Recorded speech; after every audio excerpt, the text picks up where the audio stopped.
नमस्कार दोस्तों, स्वागत है आप लोगों का हमारे आचार्य जागेंद्र मिश्रा चैनल में। हे भगवान श्री कृष्ण, इस जन्माष्टमी की वीडियो को जो भी लाइक करे और शेयर करेगा उसकी जन्म जन्मांतर की गरीबी को दूर कर देना। जय श्री कृष्ण, राधा रानी। दोस्तों, जन्माष्टमी पर अगर आपने यह उपाय कर लिया तो आपसे कसम खाकर कहता हूं, आपके घर से गरीबी दूर भाग जाएगी। आप रातों रात माला माल हो जाओगे, रातों रात आप धनवान हो जाओगे। मैं भगवान श्री कृष्ण से रिक्वेस्ट करूंगा, प्रार्थना करूंगा, आपकी गरीबी दूर हो जाए। दोस्तों, इस वीडियो को अंत तक देखें और लाइक जरूर करें। आपका भाग्य ना चमक जाए तो फिर मुझे कमेंट करके बताना, लेकिन वीडियो को पूरा ही देखना और एक लाइक जरूर करें। कमेंट में जय श्री कृष्ण, राधा रानी जरूर लिखें। अगर आप भगवान श्री कृष्ण से प्यार करते हैं, लड्डू गोपाल से प्यार करते हैं, राधा रानी से प्यार करते हैं तो एक लाइक जरूर करना। जन्माष्टमी बार बार नहीं आती, सच्चे दिल से कमेंट बॉक्स में दोस्तों राधे राधे, जय श्री कृष्ण दोस्तों जरूर लिख दें। पंचांग के अनुसार इस साल भाद्रपद माह के कृष्ण पक्ष की अष्टमी तिथि की शुरुआत 26 अगस्त की रात 3:39 पर होगी। 27 अगस्त की रात्रि 2:19 पर इसका समापन होगा। ऐसे में 26 अगस्त 2024 के दिन कृष्ण जन्माष्टमी का व्रत रखा जाएगा। हर साल भाद्रपद मास के कृष्ण पक्षी अष्टमी तिथि को कृष्ण जन्माष्टमी के रूप में मनाया जाता है। द्वापर में श्री कृष्ण परम पुरुषोत्तम भगवान का जन्म भाद्रपद मास की अष्टमी तिथि रोहिणी नक्षत्र और चंद्रमा वृषभ राशि में मध्य रात्रि में हुआ। उनके जन्म लेते ही दिशाएं स्वच्छ हुआ, प्रसन्न एवं समस्त पृथ्वी वासी यानी प्रसन्नमय हो गए। पृथ्वी मंगलमयी हो गई। विष्णु के अवतार श्री कृष्ण के प्रकट होते ही जेल की कोठरी में प्रकाश फैल गया। श्री कृष्ण के प्रागट से स्वर्ग में देवताओं के ढोल नगाड़े अपने आप बज उठे तथा सिद्ध और चारण भगवान के मंगलमय गुणों की स्तुति करने लगे। दोस्तों, जन्माष्टमी व्रत का महत्व। शास्त्रों में जन्माष्टमी के व्रत को 1000 एकादशी व्रत के समान माना गया है। 100 बार गंगा स्नान का जो पुण्य मिलता है मात्र जन्माष्टमी का व्रत करने से प्राप्त हो जाता है। जाप का अनंत गुना फल देने वाले जन्माष्टमी का दिन ध्यान, जप और रात्रि जागरण का विशेष महत्व है। इसीलिए जन्माष्टमी की रात्रि में जागरण करने का भगवान के भजन कीर्तन करने चाहिए। इसलिए जन्माष्टमी की रात्रि जागरण करने से, भगवान के भजन कीर्तन करने से मोक्ष भी मिलता है। भविष्य पुराण के अनुसार इस व्रत के संदर्भ में उल्लेख कि जिस घर में यह देव का व्रत किया जाता है वहां अकाल मृत्यु, गर्भपात, किसी भी मां के बच्चे गर्भ में नहीं ठहरते, गर्भ में ठहरता है, दुर्भाग्य नहीं आता, कलह कलेश नहीं होते हैं। जो एक बार इस व्रत को करता है उसे श्री कृष्ण का आशीर्वाद प्राप्त होता है। वो प्राणी संसार के सभी सुखों को भोग कर विष्णु लोक में निवास करता है। जन्माष्टमी की पूजन विधि। हिंदू धर्म में भगवान श्री कृष्ण की पूजा सभी संकटों से निकालकर सुख, समृद्धि और सौभाग्य का वरदान देने वाली मानी गई है। जन्माष्टमी के दिन प्रातः जल्दी उठकर स्नान आदि से निवृत्त होकर स्वच्छ वस्त्र धारण करें।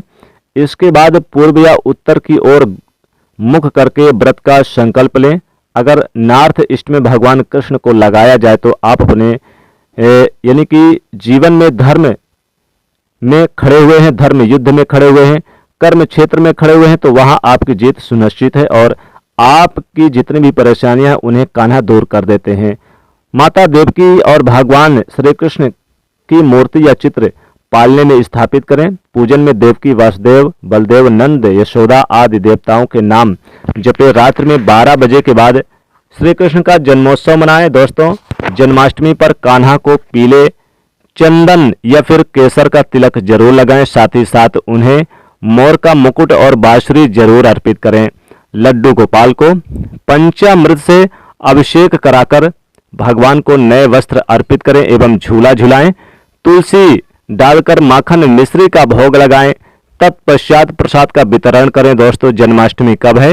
पंचांग के अनुसार इस साल भाद्रपद माह के कृष्ण पक्ष की अष्टमी तिथि की शुरुआत 26 अगस्त की रात्रि 3:39 पर होगी। 27 अगस्त की रात्रि 2:19 पर इसका समापन होगा। ऐसे में 26 अगस्त 2024 के दिन कृष्ण जन्माष्टमी का व्रत रखा जाएगा। कृष्ण जन्माष्टमी की पूजा मध्य रात्रि की जाती है, इसीलिए इस साल भगवान श्री कृष्ण का जन्मोत्सव 26 अगस्त 2024 सोमवार को मनाया जाएगा। दोस्तों चलिए जानते हैं, चुपके से भी सुन ले भगवान श्री कृष्ण की जन्म कथा। तो दोस्तों जन्म जन्मांतर की गरीबी दूर होती है। दोस्तों जन्माष्टमी की यह कथा चुपके से जो भक्त सुन लेते हैं, समस्त तकलीफें बीमारियां सब समाप्त हो जाती है। पितृदोष, मंगल दोष, काल सर्प दोष, शनि दोष तुरंत ठीक हो जाते हैं। आइए सुनते हैं जन्माष्टमी की कथा। दोस्तों पौराणिक कथा के अनुसार भाद्रपद माह के कृष्ण पक्ष की अष्टमी तिथि को भगवान श्री कृष्ण ने माता देवकी के 8वें संतान के रूप में जन्म लिया था। कृष्ण जी का जन्म मथुरा के कंस के कारागार में हुआ था। माता देवकी राजा की कंस की बहन थी। कंस को सत्ता का लालच था। उसने अपने पिता राजा उग्रसेन को राजगद्दी से छीनकर उन्हें जेल के कोठरी में बंद कर दिया था और स्वयं को मथुरा का राजा घोषित कर दिया था। राजा कंस अपनी बहन देवकी से बहुत प्रेम करता था। उन्होंने अपने बहन का विवाह वासुदेव से कराया था, लेकिन जब वह बहन देवकी को विदा कर रहा था तभी एक आकाशवाणी हुई कि देवकी का 8वां पुत्र कंस तेरी मौत का कारण बनेगा। ये सुनकर कंस डर गया। उसने तुरंत अपनी बहन और उनके पति वासुदेव को जेल में बंद करवा दिया। उनके आसपास सैनिकों की बहुत बड़ी पहरेदारी लगा दी। कंस अपनी मौत के डर से देवकी और वासुदेव के 7 संतानों को मार चुका था। कृष्ण जी का जन्म इसके बाद भाद्रपद माह के कृष्ण पक्षी अष्टमी तिथि को रोहिणी नक्षत्र की अंधेरी रात में भगवान कृष्ण ने देवकी के 8वें संतान के रूप में जन्म लिया।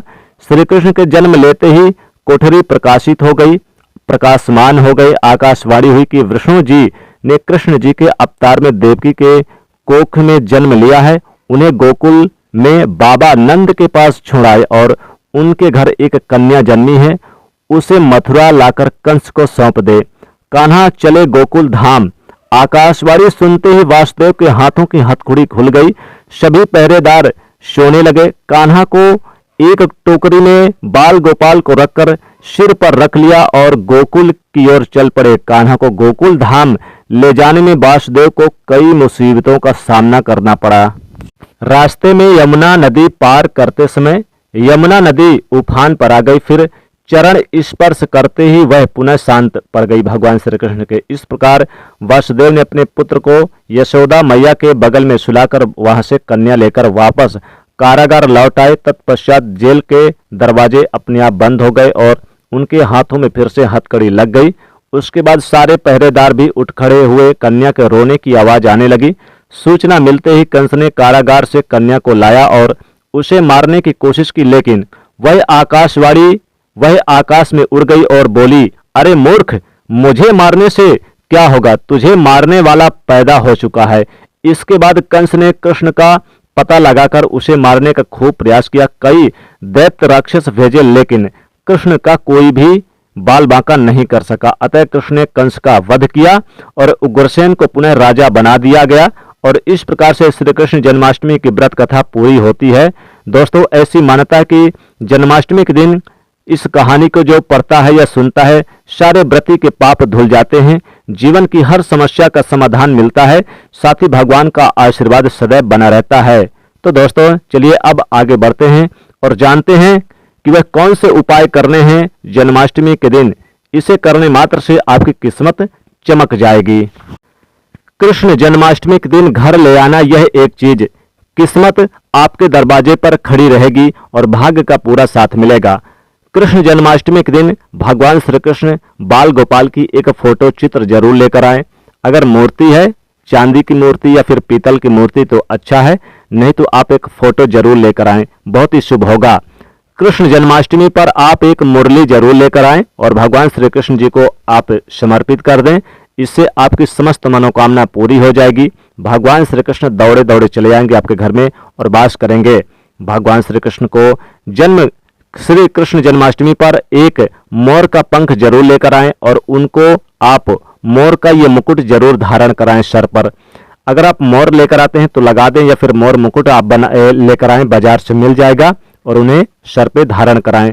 मोर का पंख अगर लेकर आते हैं भगवान श्री कृष्ण को आप लगाते हैं उनके सर पे, तो उनकी खुशी और उनका आशीर्वाद आपके ऊपर दुगना होगा।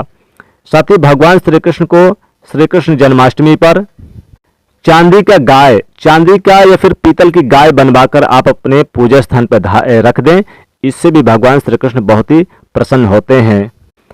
कृष्ण जन्माष्टमी पर गूलर की जड़ अगर मिल जाए, गूलर की जड़ को आप लेकर आएं और इसे आप अपने धन के स्थान पर रख दें, तो कंगाल भी बन जाता है महाधनवान, पैसों की किल्लत खत्म हो जाती है। दोस्तों, केले की जड़ बहुत ही शुभ होती है। जन्माष्टमी के दिन अगर आप केले की जड़ को लेकर आते हैं और पीले कपड़े में लपेट करके इसमें थोड़ा सा हल्दी लगा करके इसे धन के स्थान पर रखते हैं, अलमारी तिजोरी पे रखते हैं, तो भगवान श्री कृष्ण जी की कृपा से आपके घर से कंगाली दूर होगी। पैसा गिनते गिनते थक जाओगे, इतना पैसा आएगा आपके जीवन में। केले की जड़, दोस्तों केले की जड़ आसानी से मिल जाएगी। आप इसे कृष्ण जन्माष्टमी के दिन नहा धोकर स्वच्छ वस्त्र धारण करें, पीले वस्त्र धारण करें और जाकर आप केले की जड़ को खोदकर इसे पीले कपड़े में लपेटकर थोड़ी हल्दी लगा दें और फिर इसे धन पेटी पे रख दें, या फिर पूजा स्थान पे भी रख सकते हैं। तो गरीबी निर्धनता आपके जीवन से अपने आप दूर हो जाएगी और आप बन जाओगे रातों रात माला माल। दोस्तों, लड़जीरे का एक पौधा होता है, अगर इसकी जड़ लेकर आए, लड़जीरे का पौधा, इसकी जड़ आप लेकर आए, इसे भी आप अपने धन के स्थान पर रख दें तो आपकी गरीबी दूर हो जाएगी। दोस्तों, कदम का पौधा होता है, कदम का पौधा बहुत ही शुभ और पवित्र माना जाता है। कदम के पौधे का जो पत्ता है, इसे कृष्ण जन्माष्टमी के दिन जरूर अपने घर लेकर आएं। कदम के पत्ते में भगवान श्री कृष्ण का आप नाम लिखकर इसे अपने धन के स्थान पर रख दें, धन पेटी पर रख दें, तो गरीबी आपके घर से कोसों दूर भाग जाएगी। तो उम्मीद करता हूं दोस्तों ये उपाय आपको पसंद आया होगा। इनमें से कोई भी उपाय कर सकते हैं। तो वीडियो को आप लाइक करिएगा, इसे ज़्यादा से ज़्यादा शेयर करिएगा, कमेंट में लिखेगा जय श्री कृष्ण।